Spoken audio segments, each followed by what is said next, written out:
काहीतरी dark colour म्हणून मग असं माझं सगळं लाईफ मी हरभरे केलंय. तुम्हालाही असंच आयुष्य जावं. एक बाग होती केळीची, याची तोडलेली केळीच्या बागाची. त्याची पानं आणली, केळीच्या बागांच्या पानापासून मी गळ्यातलं बनवलं आणि हातातलं बनवलं आणि तिथेच खाली पानं झाडाचे पडले होते, त्याच्यापासून मी किंवा पर्यावरणाला अनुकूल करा एवढंच सांगितलं.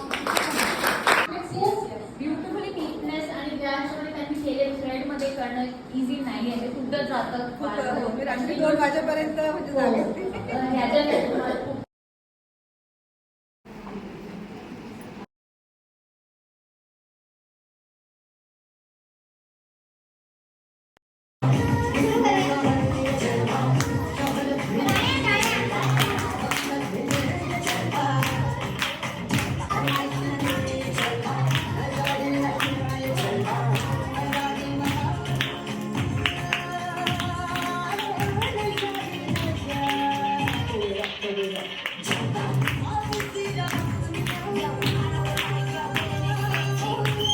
मला